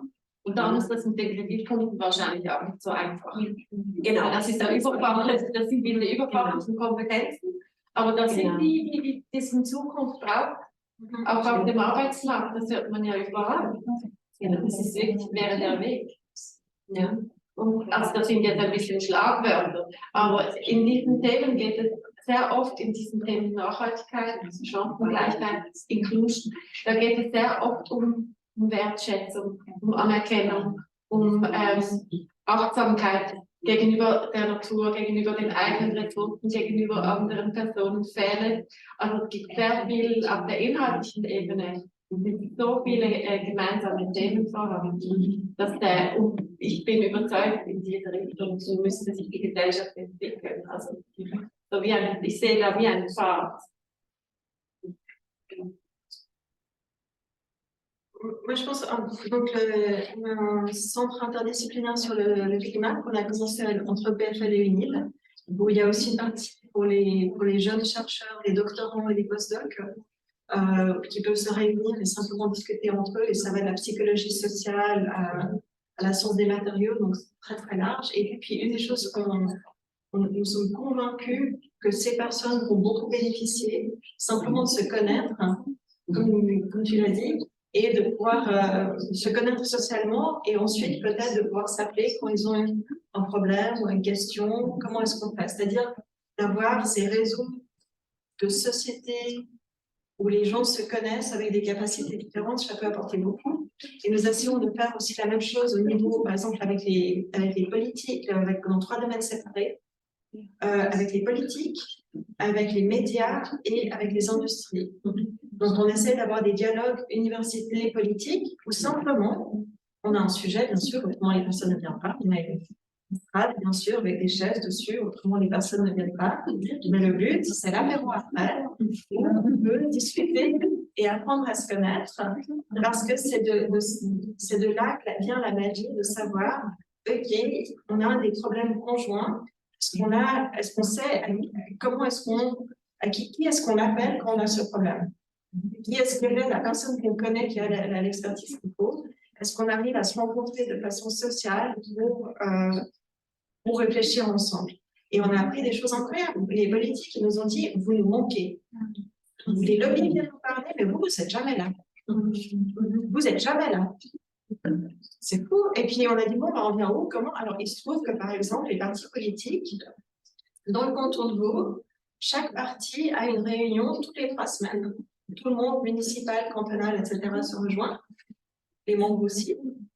Pourquoi on n'est pas là? Donc ça, c'est une question. Elle était à venez nous parler à nos réunions. Le Parlement est ouvert à tous. Venez nous parler au Parlement. Il faut que vous veniez, il faut que vous soyez au courant de ce qui se passe dans notre calendrier, il faut que vous soyez au courant de nos dossiers. Donc, c'est-à-dire qu'il y a des façons de travailler très différentes dans les différents secteurs de société. Ils nous ont dit, pourquoi vous nous envoyez vos espèces de policy briefs, ça ne sert à rien, il faut nous envoyer les lettres de session comme le font les lobbies. Ils vont structurer l'information de la même manière que parce que eux, ils ont bien compris comment ça fonctionne. Alors faites comme eux, soyez un lobby scientifique. Ils nous ont dit ça. Ils étaient tous d'accord. Des verts à l'OSRP, à l'UDC. Donc ça, c'était vraiment très intéressant. Et je pense que justement, d'avoir ce travail en commun, par exemple avec la sphère des médias, on va aussi avoir des dialogues. Mais une des choses qui est déjà apparue même avant qu'on puisse avoir cet événement et se parler, c'est que certains médias en Suisse romande sont en train d'organiser des, on appelle ça des formations sur le climat, mais pour l'entièreté de la rédaction et des journalistes. Et ça, ce serait important, je pense, de le faire, par exemple, aussi pour les autres questions de durabilité sociale, de diversité, d'égalité, etc. C'est-à-dire que ce ne sont pas des questions pour un sujet spécifique, c'est pas juste un journaliste ou une journaliste scientifique, mais c'est pour la finance, c'est pour le monde du travail, c'est pour l'agriculture. Tous les dossiers, les rubriques différentes doivent se sentir compétentes dans ce sujet. Et donc, notre rôle, c'est de soutenir aussi. Donc, en fait, on a compris qu'il faut que l'université, le domaine de l'université, pour être pertinent, doit apprendre à travailler avec les autres domaines.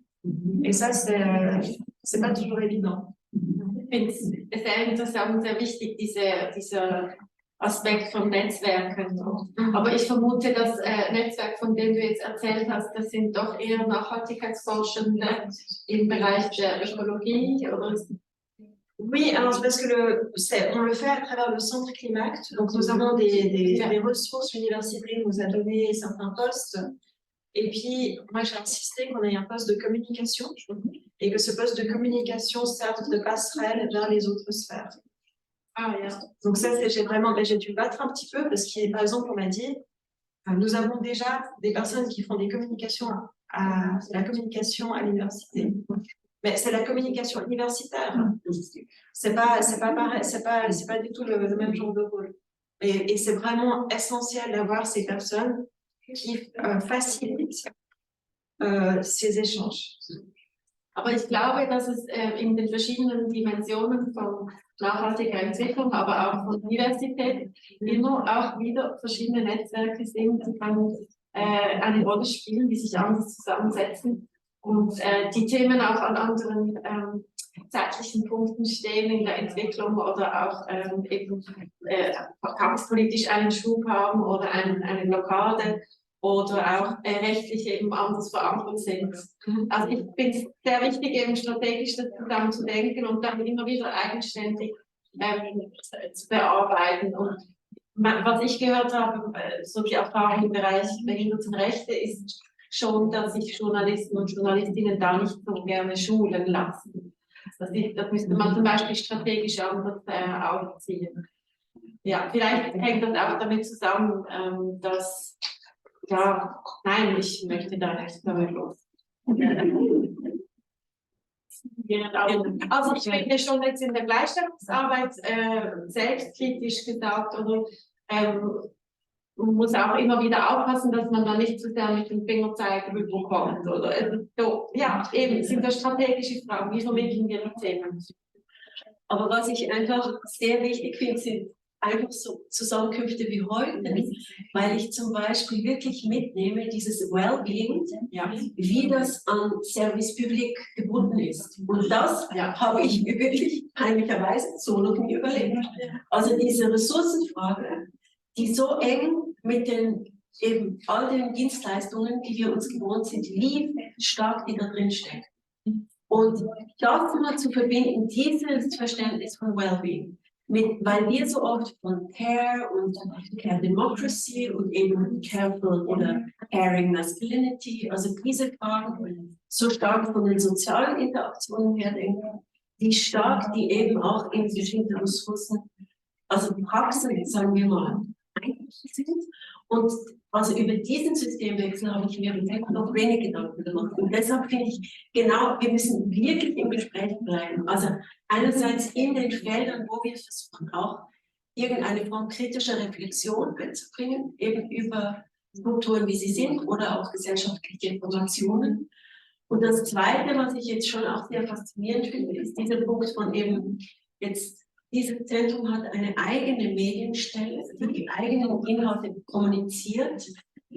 Im bisherigen universitären Alltag gibt es das nicht. Also wir haben diese Ressourcen nicht. Und es ist großartig, dass ihr das geschaut habt.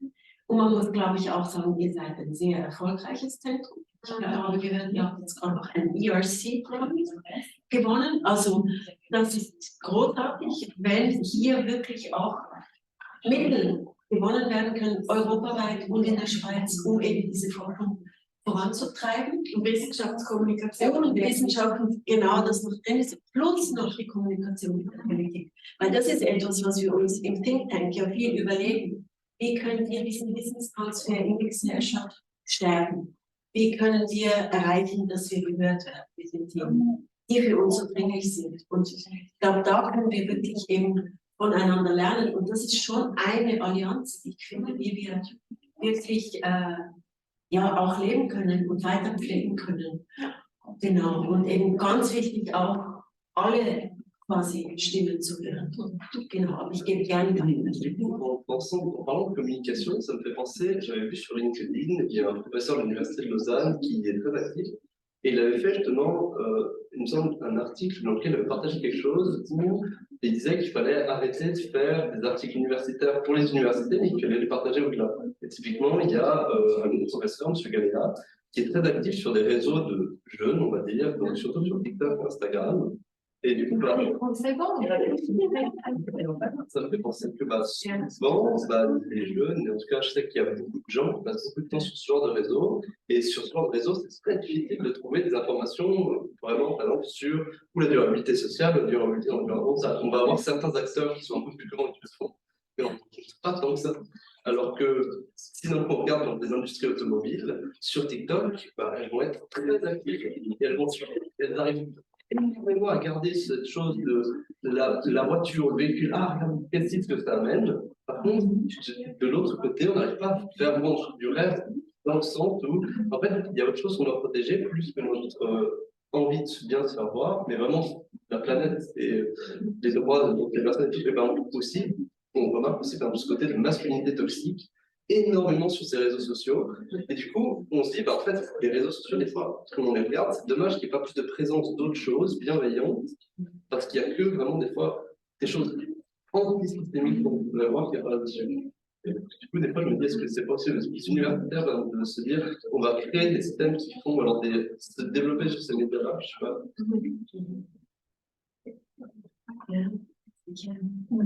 Meine Sprache ist das verbindet mit toxischer Männlichkeit. Das finde ich extrem interessant. Aber es ist ein hochkommerzialisierter Bereich, oder? Also die sozialen Medien sind durchdrungen von eben AkteurInnen, die auch das reinstecken.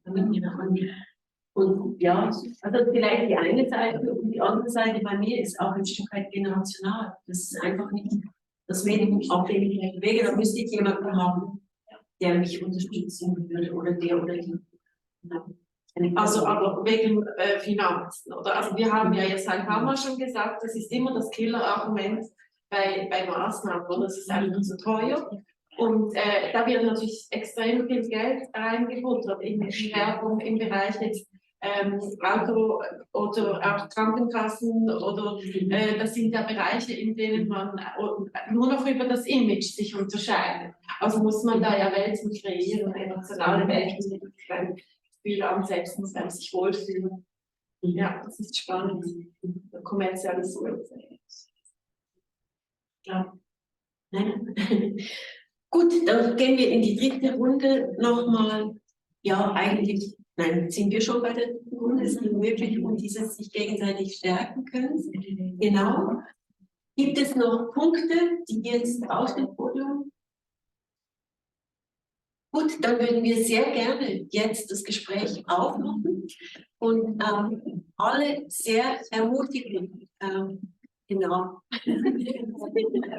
Sehr gerne. Wobei ich weiß, da noch was sagen kann. Also ich bin immer so, jetzt kommen wir wieder sagen, wir könnten, wir müssen, wir sollten. Und wir haben jetzt immer gefragt, wer sind jetzt genau wir? Und ich habe mir überlegt, geht es darum, dass man universitäre Räume nutzt, um was zu bewegen? Weil wir wissen alle, genau, Netzwerke, weiß man schon lange, aber sie sind halt nicht finanziert. Also soll ich mir jetzt überlegen, welche Räume können wir nutzen, um was zu tun? Also universitäre Freiräume oder institutionelle Freiräume. Aber das Spannende bei WLE ist ja, dass die Institutionen das selber institutionalisieren. Also die Unis bieten das jetzt an. Und ändern wir, also wie können wir die Institution in die Richtung begleiten oder nutzen wir weiter die Räume mit diesem Argument, ja, irgendwann ändern wir dann auch die Institutionen damit. Aber ich finde, also den Unterschied, ob wir jetzt als Vertreterin von Bildungsinstitutionen oder anderen Institutionen sagen, wir machen Hochschulentwicklung, also Organisationsentwicklung, oder wir suchen Nischen, in denen wir aktiv sind. Und ich glaube, wahrscheinlich muss man beides machen, aber ich werde trotzdem sehr stark an den ersten interessiert. Eben, die Swiss University finanziert Dinge für BNE. Es gibt Institutionen, wie können wir sicherstellen, dass nicht nur die einzelnen Individuen da sind, vielleicht, wenn wir Glück haben, so sich vernetzen, sondern dass die Institutionen diesen Auftrag anstellen. Meine Vermutung auch mit dem BNE ist einfach, dass viele, ich glaube, diese Social Sustainability geht wie ans Eingemachte. Da geht es um Gesellschaftsformen, da geht es um neue Formen von Solidarität. Da kann die Institution nicht bleiben, wie sie ist. Während wenn man halt neue Türen einsetzt, die sind vielleicht immer zu schwer, aber da geht es wahrscheinlich nicht so deutlich ans Eingemachte. Und dass wir immer wieder die Idee haben, dass Universitäten dann die Hürde sein können, den sozialen Wandel mit sich bringen, finde ich, wenn man in die Geschichte der Universität schaut, weiß ich nicht genau. Und da bin ich immer so am Beißen. Ne? Also, einerseits haben wir auch das soziale geht weiter, wir haben zivilgesellschaftliches Engagement, idealerweise in den Universitäten, aber wie kriegen wir die Institutionen, die sich jetzt auf die Fahne schreiben, Diversity, BNE, was weiß ich, diese ganzen Change-Ideen sind jetzt ganz offiziell, aber sie gehen nicht, sie bewegen sich nicht. Und wie gehen wir damit um?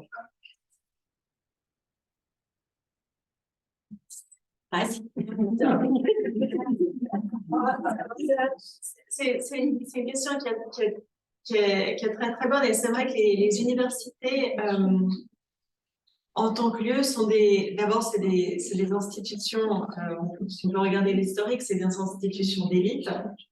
C'est des institutions qui servent certains intérêts de pouvoir. Au début, c'était l'Église, il fallait beaucoup réfléchir à la Bible, mais ça change avec le pouvoir.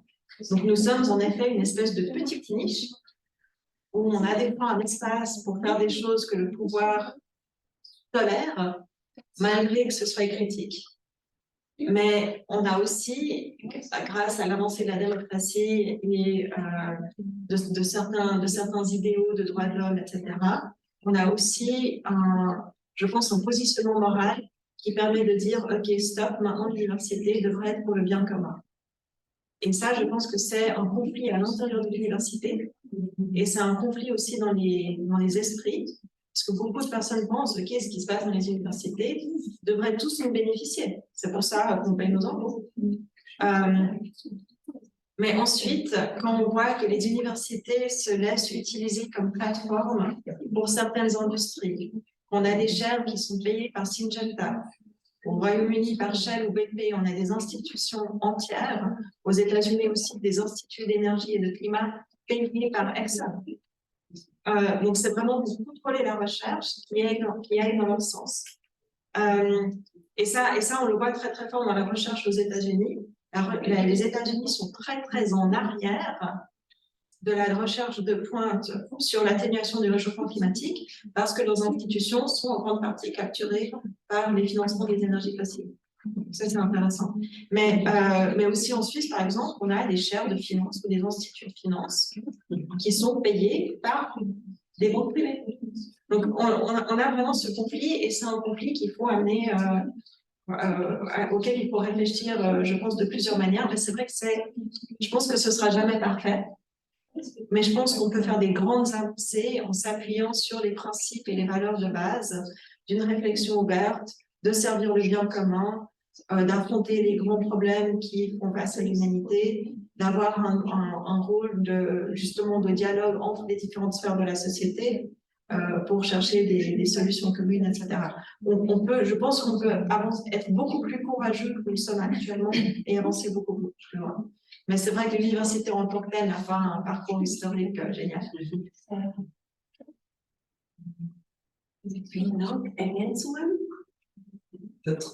peux peut-être revenir sur un point aussi, c'est que ça me fait penser Nous, on a eu récemment en HEC, donc aux autres études commerciales, ce qu'on appelle le Networking Fair.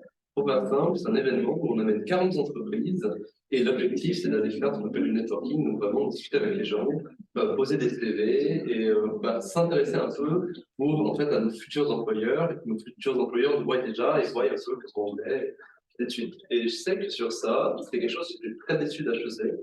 Parce que je suis arrivé là-bas et un des gros noms que je vois, c'est Total Energy. On a invité, donc en HEC, donc là où on vient nous dire que maintenant on lance vraiment ce 3D, donc durabilité, diversité et digitalisation, on dit vraiment on s'intéresse à ça et on nous présente 40 entreprises et sur les 40 entreprises, il y a 4 grandes banques et Total Energy en plus qui sont là et du coup on se dit quel est vraiment qu'est-ce que HEC cherche à nous envoyer? Et c'est des fois dommage qu'on se dise, pourquoi est-ce qu'il n'y a pas eu d'abord au moins 3 ou 4 entreprises consacrées au consulting de durabilité? Et je suis allé faire en tout cas 15 entreprises pour l'instant que je suis allé auprès d'eux. Et sur du consulting, on est toujours sur du consulting où l'objectif c'est de maximiser des profits et de vraiment dire ah oui, en fait, on va regarder nos clients, comme ils les appellent, et on va essayer de les aider à pousser vers ça. Ah oui, développer votre carrière, devenir le plus grand. Et je trouve dommage que, en fait, il y a eu, en tout cas, je pense, personne dans mon entourage qui était extrêmement déçu le seul endroit où on pouvait parler de durabilité dans des stands, c'était la Confédération, l'État de Vaud, et étonnamment, le monsieur de Québec était vraiment très sympathique. Donc, et ça, je trouve vraiment très dommage que l'université ne lance pas dans des choses qui sont pas mal de changer. Ich kann vielleicht dazu sagen, nachdem ich den Hochschulbereich verlassen habe, wie innovativ der Hochschulbereich ist. Also das finde ich rückblickend doch eigentlich sehr nahe an neuen Entwicklungen ist man in der Hochschule. Das ist jetzt im Unterschied zu in der kantonalen Verwaltung ist die Entwicklung nochmals in einem anderen Tempo oder auch anderen Rahmenbedingungen ausgesetzt, also eher politisch auch gesteuert, respektive, ja, genau, aber es ist, ich teile deine Ansicht in 2 Perspektiven, wenn man zu etwas forscht oder lehrt und wie man sich als Organisation verhält. Oder? Und in meiner Arbeit versuche ich immer, also ich glaube, in all diesen Themen geht es darum, diese Thematiken in die Strukturen reinzubringen und die Strukturen zu verändern und nicht nur Safe Spaces zu schaffen. Auch wenn jetzt zum Beispiel auch im Bereich der Gleichstellung von Menschen mit Behinderung ist das ein sehr wichtiger Teil, die Mitwirkung von Menschen mit Behinderungen und zu stärken. Und das kann eben auch, Empowerment kann eben auch darüber passieren, denke ich, über solche geschützten Räume. Aber das Zentrale für die inklusive Gesellschaft ist wirklich, dass sich die Strukturen dort ändern.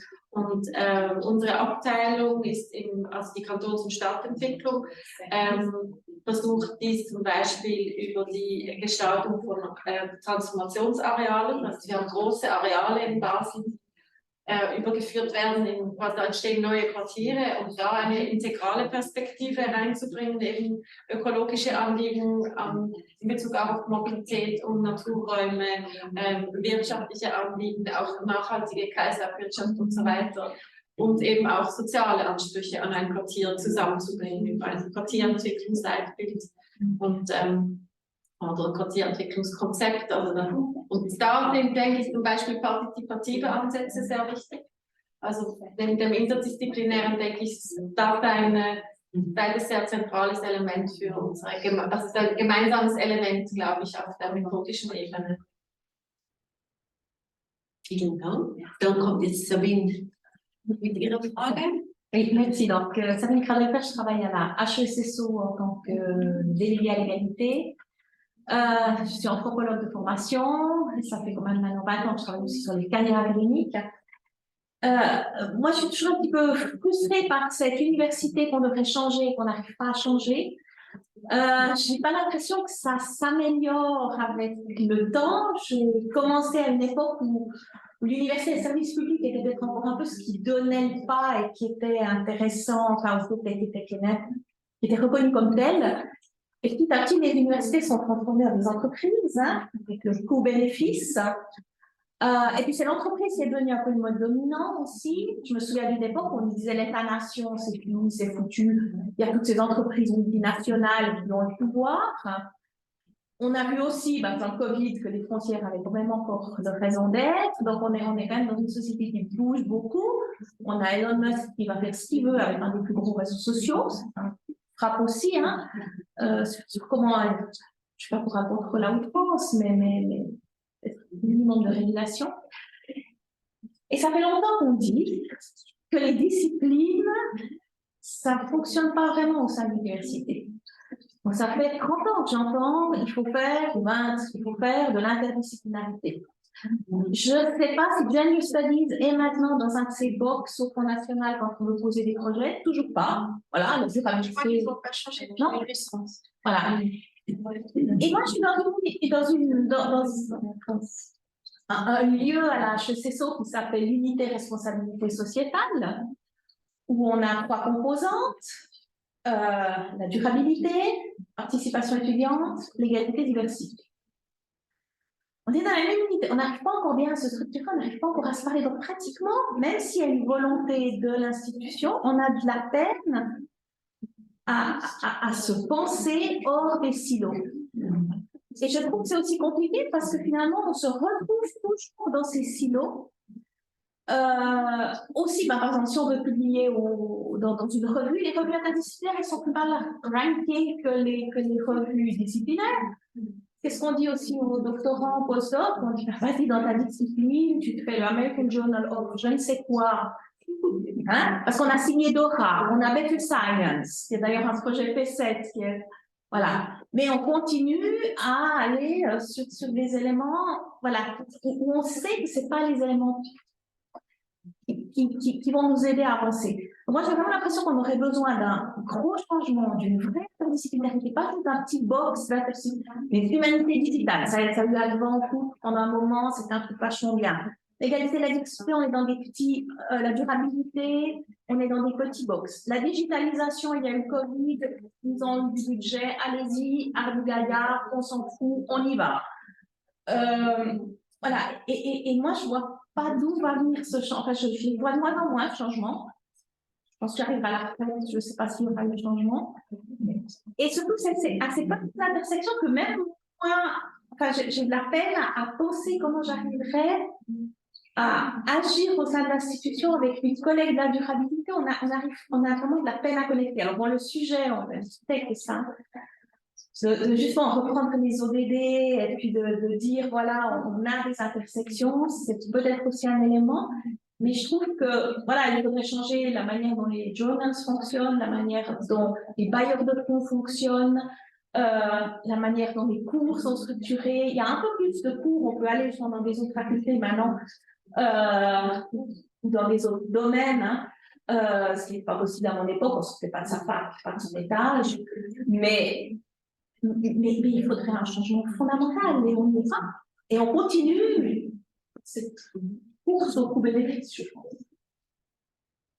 Ich wollte die Frage ich glaube, das wäre gar nicht so schwierig. Also ich glaube, es bräuchte diesen guten Austausch, die richtigen Medien hinter einem, es bräuchte Geldflüsse. Und eben wenn die Zwickau University jetzt Nachhaltigkeit teilt, also Geldflüsse teilt zwischen Chancengerechtigkeit und BNE, dann voilà, dann müssen wir wieder in Freizeit vernetzen, was weiß ich. Es wäre ganz einfach. Man kriegt zusätzliche Gelder, wenn man sich vernetzt und zusammenarbeitet. Und dann ist eher die Frage, was ist die Blockade? Also was ist es Swiss University oder SFBI oder wer auch immer das entscheidet, das in unterschiedliche Silos zu packen. Und was bräuchte man, um nie zu überreden, dass diese Siloisierung nicht im Sinne ihres deklarierten Zieles steht. Das ist so ein bisschen mein, wie kommt man dahin? Erst Nathalie Amstutz und dann Nathalie Berger. Genau. Oui, merci beaucoup. Très intéressant. J'aurais encore une question, ou bien une question qui me préoccupe, c'est le lien entre durabilité sociale et durabilité écologique. Disons, laissons l'écologique, mais écologique et sociale. Et aussi le lien avec nos sujets de diversité des genres qui sont le sujet du système violent. Comment le préciser? Parce qu'on a toute une tradition de travail sur l'égalité, sur la diversité, etc., liée aux étudiants, antiracisme, des positions politiques, sociopolitiques, on pourrait dire, activistes, liées à justement la recherche. Et maintenant, on se plaît en fait le momentum, c'est-à-dire de rejoindre la discussion sur la durabilité, qui est présente, qui est urgente, qui est vitale, qui est mortelle. Disons, il y a tellement de pression, et en plus, c'est une discussion qui est aussi mesurable. Baisser le CO2, mesurer la température, c'est quelque chose qu'on ne peut pas faire. On a aussi des outils dans le social pour mesurer la discrimination, des questions d'accès. Mais il manque encore toujours comme une sorte de rapport, il me semble que vous l'avez très bien dit avant dans notre présentation, avec les effets de ces effets de serre sur le social, pour l'argumentation de durabilité sociale dans le contexte de la durabilité écologique. Il me semble qu'on n'est encore pas vraiment arrivé à terme avec la formulation du problème. Je ne sais pas si vous comprenez ce que je veux dire. Ja, ich glaube, jetzt ist es ein bisschen ein Sprung. Okay, ich probiere den Rücken. Ja. Okay, jetzt kommt noch nicht probiert. Ja, genau. Also, weil ich glaube, einfach zur Ergänzung, ich glaube, das Problem, und das wäre dann vielleicht dann mal meine menschenrechtliche Perspektive. Ja. Wir reden ja immer bei diesen Themen, reden wir ja von sogenannten Minderheitenanliegen, oder auch wenn wir das Wort vielleicht nicht so gerne verwenden, oder das Leave No One Behind, sich das Orientieren an dem Schwächsten, dieses Wort verwende ich nicht so gerne, aber es geht ja darum, dass man sich am Wohl der Schwächsten in der Gesellschaft orientiert. Ich verwende es nicht so gern, weil das Schwach ist irgendwie nicht das, was ich politisch transportieren möchte. Aber da liegt schon ein bisschen der Hund begraben, auch in Bezug auf Machtpositionen, oder? Weil wir mit diesen Themen eigentlich immer mit etwas Marginalem kommen. Das kommt dann noch später, weil das ist nicht im Zentrum, weil das sind ja dann wenigere oder nur Randgruppen. Und das wissen wir, Veränderung beginnt bei den Rändern der Gesellschaft. Und wie du sagst, die Anliegen sind nicht einfach runterzubrechen auf einen einzigen Indikator und so einfach messbar oder dass sich das so anschließen lässt an Managementsysteme. So, vielleicht auch das Überleitungswort. Kannst du dir überlegen können, was du... Alors, moi je pense que c'est une question très importante et puis moi je vais juste commencer. Oui, je regarde. Ok, super. Il y a un train, il y a juste après 17h et puis comme ça je peux compter. Alors, parce que je sais pas, c'est un petit moment. Le point, je pense que pour moi, je suis venue d'une perspective qui est peut-être une perspective marginale, mais je suis une bookchiniste. Et Murray Bookchin, il avait une pensée très holistique, où justement pour lui, la question sociale et la question de l'environnement étaient toujours conjointes, que l'impact environnemental, c'est toujours une question de d'injustice antidémocratique. Et ça, c'est quelque chose qui se retrouve aussi dans les travaux d'Amartya Sen, qui a eu le prix Nobel en économie, un prix Nobel en économie justifié, pour changer. On ne peut pas dire, on n'a pas les fonds sur l'état de... peut-être que je n'en ai pas besoin. Mais Amartya Sen qui a vraiment montré que les famines étaient des questions qui est vraiment la forme de violence environnementale la plus forte qu'on puisse imaginer, que c'est bien un déficit antidémocratique avec justement des populations marginalisées qui n'étaient pas considérées comme ayant droit à la nourriture et même que leur pays exportait la nourriture. Et donc, venant de cette perspective-là, on essaie de réfléchir aux atteintes environnementales comme des atteintes antidémocratiques, en plus tout l'historique colonial des entreprises et du système économique, des structures et des systèmes économiques qui nous poussent vers cette fuite en avant et vers cette destruction. On se rend compte qu'en fait, cette question du social et de l'environnement ne sont pas si séparées que ça, et que les questions de décolonisation ne sont pas séparées des questions climatiques. Et les questions de genre sont très importantes aussi, de par les activités, que ce soit les activités économiques des femmes de par le monde qui sont touchées. Il y a beaucoup vraiment de points d'intersection et de points de convergence. Et donc, je pense qu'il y a vraiment intérêt à bâtir ces ponts systémiques pour se dire, OK, mais en fait, on n'est pas dans des multiples combats différents, nous sommes à la pointe du même combat. Et que la solidarité, elle est généralisée.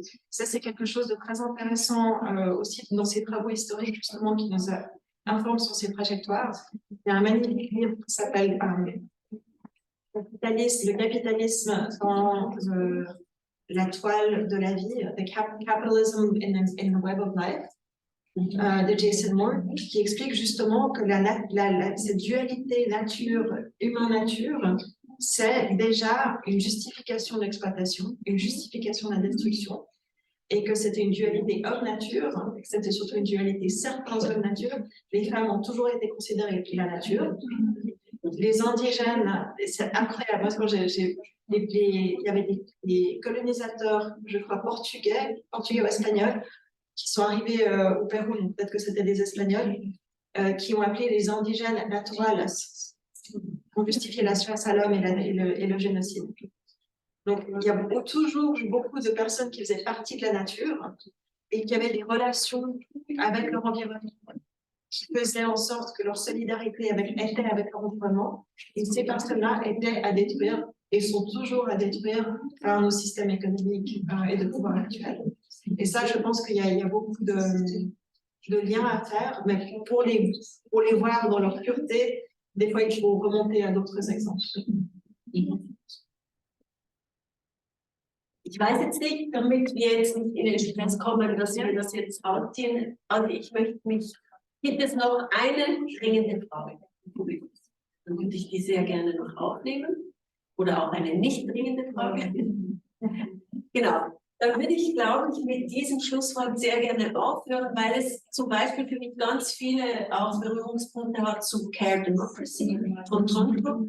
Also diese generelle Halt gegenüber allen, eben sei sie menschlich oder eben Natur, dass dort diese Care-Dimension oder dieses nicht unterdrückerische Moment, dass das wirklich etwas ist, was uns verbindet und wo wir sehr gerne im Dialog bleiben sollen. Genau, und uns gegenseitig eben auch zur Kenntnis nehmen. Also ich habe wirklich gelernt, diese Dimension des Wellbeing, wie eng die eben mit diesem Service Public ist, dass wir diese Gedanken mitnehmen und eben in unsere Lehre, also zum Beispiel ich kann an der HSG in meinem Bereich sehr interdisziplinär unterrichten, weil wir in diesem Wahlpflichtbereich sind, wo wir nicht disziplinär funktionieren.